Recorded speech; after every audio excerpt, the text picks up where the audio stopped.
Mungkin beberapa dari kalian ada di sini yang ngerasa kenapa trading gua tuh selalu gagal, kenapa gua MC terus, kenapa perjalanan trading gua tuh berat banget. Nah, kebetulan banget teman-teman, di video ini gua akan bahas kesalahan-kesalahan yang dilakukan oleh teman-teman yang trading, terutama yang baru mulai trading.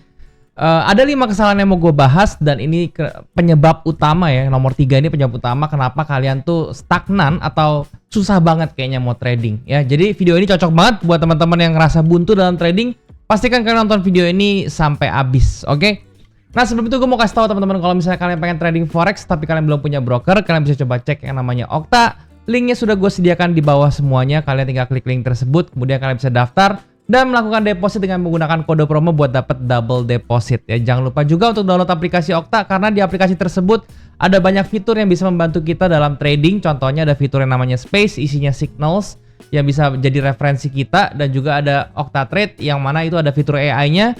Jadi membantu kita dalam menganalisa, nggak usah coret-coret lagi cari-cari yang namanya candle pattern, semua sudah tersedia. Oke? Nah, langsung aja teman-teman, tanpa berlama-lama lagi ya, gua akan sharing semuanya hari ini teman-teman. Kalau misalnya kalian pernah lihat ya teman-teman di video lain, kalau misalnya di YouTube atau di internet gitu pada bilang, oh dalam trading itu penyebab utamanya itu adalah psikologi dan segala macam ya, ada A, B, C, D. Tapi nggak ada yang jelasin secara detail gitu. Nah, di video ini gue akan jelasin yang benar-benar konkret menurut pengalaman gue teman-teman, dan juga banyak feedback dari teman-teman yang sudah pernah belajar sama gue. Ini gue jabarin semua kesalahan-kesalahannya ya teman-teman. Gue mulai dari 5 kesalahan ya teman-teman. 5 kesalahan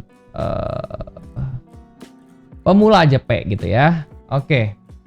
Yang pertama teman-teman ya, ini kesalahan yang levelnya itu masih apa ya, masih cetek lah ibaratnya kayak gitu ya. Yaitu adalah asal pencet ya gitu ya, asal pencet aja. Oke. Nah, kita tahu ya teman-teman, kalau misalnya trading itu memang kelihatannya gampang ya. Kita tinggal pencet buy atau tinggal pencet sell kayak gitu, terus kita bisa dapat untung. Terutama ini untuk kasus trading forex ya teman-teman ya. Nah, tetapi ya ini karena pandangan orang atau segala macamnya, teman-teman yang baru belajar mungkin merasa ini gampang. Jadi akhirnya meremehkan trading. Asal yang timbul tuh, jadi kita tuh kalau misalnya trade itu terlalu terburu-buru, terlalu ceroboh gitu. Jadi asal pencet jatuhnya. Nah, asal pencet ini bukan berarti kita pencet-pencet yang secara brutal gitu ya. Enggak teman-teman ya. Kalau misalnya kalian trading ya, terus kalian menganalisanya itu serba instan ya, tanpa ada ketelitian dan segala macam, itu juga masuk kategori salah pencet loh ya. Jadi kalian jangan berdalih, bang gue udah melakukan analisa dan segala macam ya. Kalian analisa cuma semenit 2 menit gitu ya, terus ngerasa dirinya udah paling jago sedunia, terus langsung pencet posisi buy atau sell, kalah, akhirnya marah-marah bilang ini scam apalah segala macam bla bla bla. Nah, itu juga nggak boleh. Jadi kalian harus sebelum trading itu ya, jangan kalian itu analisa cuma 1-2 menit, coret-coret sebentar terus langsung entry, jangan ya. Kalian harus bikin trading plan yang struktural, yang tertulis berdasarkan sistem trading kalian semua tuh sudah diuji semua gitu ya. Jadi jangan asal pencet. Ini adalah penyebab yang pertamanya. Oke. Nah, yang kedua itu adalah kalian salah menggunakan time frame. Ya, nah ini ya masalah time frame. Nah, ini nggak banyak yang jelasin nih teman-teman. Di sini gue jelasin ya. Banyak dari pemula itu menggunakan time frame kecil untuk mencari arah pergerakan market ya. Dan itu yang bikin sering kejeblos. Maksudnya gimana bang? Gini loh. Kalian pernah nggak sih ngerasa ya trading, oh ini trennya lagi up nih, trennya lagi tetap masih naik nih, di moving average-nya lagi bagus, trendline-nya lagi bagus. Tapi kok ketika gue entry buy di atas, tiba-tiba harga jatuh ke bawah, turun sampai kena MC sih guanya gitu ya. Karena kan kalau jatuh, gue kan ngerasanya bakal naik lagi, jadi gue tambahin terus, tapi dia nggak naik-naik, malah turun terus. Kenapa seperti itu ya?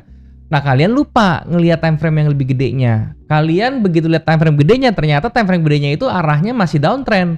Terus kalian itu semua terpaku hanya ke time frame yang kecil, M1 apalagi gitu ya. Terus kalian dengan PD-nya tren M1 masih naik, kalian merasa nih trennya masih naik gitu. Padahal di M1, satu hari aja bisa berubah tren berapa kali gitu ya. Nah, jadi itulah kesalahannya. Ya, jadi kalian terlalu melihat time frame yang kecil untuk melihat arah gitu. Nah, kalau misalnya kalian mau cari arah, kalian usahakan lihat time frame yang lebih besar. Contohnya di H4 atau di daily gitu ya. Atau di H1 lah minimal kalau misalnya kalian mau entry-nya di time frame M1 kayak gitu. Jadi time frame ini juga masalah penting. Nah, ini 3 nih teman-teman. Yang ketiga sekarang itu adalah yang paling fatal. Ya menurut gue ini paling fatal banget. Karena apa? Karena orang tuh banyak yang nggak sadar. Dan ini gue rasa belum pernah dibahas juga sama orang lain ya. Yaitu adalah kalian itu entry ya, entry-nya di tengah-tengah candle berjalan. Nah, di tengah-tengah candle ya. Jadi kalian itu entry-nya tuh kejar harga gitu ya, kejar harga tuh ya. Nah, gimana bang maksudnya kejar harga? Kayak gini ya. Jadi gini, kalian tahu ya kalau misalnya gaya trading masing-masing ya beda lah, nggak apa-apa gitu. Tapi kebanyakan itu trader-trader yang sudah oke teman-teman ya, ada kesamaan ya, yaitu adalah tentang timing teman-teman. Timing entry-nya tuh kebanyakan mereka tuh menunggu ya. Pasti tuh trader-trader yang sudah oke itu pasti menunggu. Kalau gue pribadi teman-teman, gue tuh lebih suka retracement trading, yaitu gue nunggu ketika harganya tuh melakukan retracement atau melakukan koreksi sedikit sebelum melanjutkan arah sebetulnya lagi gitu ya. Ada juga trader yang menunggu breakout namanya, yaitu adalah trader breakout gitu ya. Itu juga nggak masalah sebetulnya, tapi semuanya itu timing. Jadi kita tuh mengincar satu kondisi di mana harganya itu sudah melakukan sesuatu momentum yang kita tunggu gitu ya, yang kita tunggu buat entry kayak gitu. Nah, kebanyakan dari pemula itu tidak mengenal hal tersebut ya. Dia ngelihat harga lagi jalan teman-teman ya, lagi jalan udah misalnya kayak gini ya, misalnya nih harga candle naik nih 2 seret gitu ya. Ini udah jalan ke di candle ketiga gitu, harga udah jalan ke candle ketiga, udah mau pick gitu ya, dia baru buy di sebelah sini ya. Dan dia ternyata lihat satu candle berikutnya bentuk pip ke atas gitu, terus dia balik arah ke bawah, risk reward yang nggak sesuai ya, jadi stop lossnya malah digedein, akhirnya dia nggak terima dan didiemin MC akhirnya ujung-ujungnya gitu ya. Nah, jadi kalau misalnya kalian mau entry, sekali lagi jangan dikejar harganya. Tapi kalau misalnya kalian mau entry, kalian sudah tahu kalian itu bakal entry di daerah mana ya. Kalian sudah harus punya daerah untuk nunggu gitu loh ya. Itu akan mencegah kalian untuk margin call, karena udah pasti risk reward ratio kalian akan jadi bagus kalau misalnya kalian sudah punya setup ya teman-teman namanya untuk entry. Nah, ini yang harus diperhatikan. Yang nomor 3 fatal nih teman-teman, jangan sampai kalian ulang. Nah, terus yang keempat itu adalah entry-nya tanpa konfirmasi ya. Nah, ini juga kocak nih teman-teman ya. Banyak yang teman-teman yang baru trading itu entry-nya itu nggak ada konfirmasinya. Maksudnya gimana? Misalnya gini, oke, gue udah nemuin area supply and demand nih di area segini lah ya, area di sini. Nah, harganya kebetulan dia udah masuk area supply and demand, langsung hajar entry gitu tanpa nunggu konfirmasi. Nah, ada baiknya kalau misalnya kalian trading, walaupun dia sudah masuk ke area beli kalian atau area jual kalian, kalian harus tunggu yang namanya confirmation candle ya, atau kondisi konfirmasinya terserah kalian seperti apa. Mau pakai chart pattern, mau pakai candle pattern, mau pakai divergence, mau pakai apapun. Yang penting ada konfirmasinya teman-teman ya. Supaya apa? Supaya win rate kalian atau probabilitas kalian untuk profit, untuk sukses di dalam satu trade tersebut itu menjadi lebih besar ya. Nah, gue bisa share sedikit teman-teman ya konfirmasi yang gue pakai. Gue sesimpel menggunakan yang pertama itu adalah candle pattern, itu sudah pasti. Gue pada saat harganya masuk ke area supply and demand ini, gue pasti akan tunggu dia itu terbentuk candle pattern reversal nggak. Misalnya seperti inside bar, kemudian ada engulfing nggak di situ gitu ya. Atau gue bisa mencari sesimpel pin bar yang terbentuk atau enggak reversal pin bar kayak gitu ya. Atau kalau misalnya nggak ada semua, gue cukup konfirmasinya tuh dia swingnya jadi aja dulu deh gitu ya. Kalau swingnya jadi, minimal swingnya jadi, gue baru bisa entry. Kalau itu belum, walaupun dia kesannya bang kalau gue nunggu konfirmasi itu gue ketinggalan, percaya sama gue teman-teman ya, lebih baik ketinggalan sedikit dibandingkan kalian itu entry-nya tuh nggak ada konfirmasi ya. Jadi menurut gue ini sangat penting. Dan yang terakhir teman-teman, kesalahan yang terakhir itu adalah masalah lot ya. Ini yang menyebabkan kenapa kalian tuh semuanya teman-teman yang baru mulai trading gampang untuk MC. Jadi karena gue nggak tahu ya alasannya kenapa, mungkin karena teman-teman ngelihat banyak di sosial media ya yang tradingnya dapat cuannya itu gede-gede gitu ya. Uang trading modal $100 sekali entry bisa satu lot gitu ya, full margin dan segala macamnya. Mungkin karena kebanyakan nonton sosial media juga jadi terpengaruh gitu.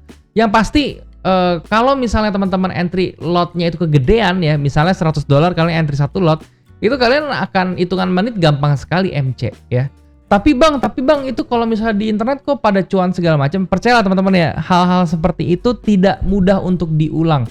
Walaupun ada yang berhasil ya, in case misalnya ada yang berhasil seperti itu, kalau disuruh ulang 10 kali nggak bisa dia berturut-turut seperti itu ya. Dan itu kalau gue pribadi itu lebih deket sama yang namanya gambling ya. Jadi saran gue, kalau misalnya kalian mau trading yang bener nih, kalian mau make a career di dalam trading, make a living dalam trading, kalian itu harus trading yang bener dulu ya. Lotnya itu harus sesuai ya, jangan kegedean lotnya.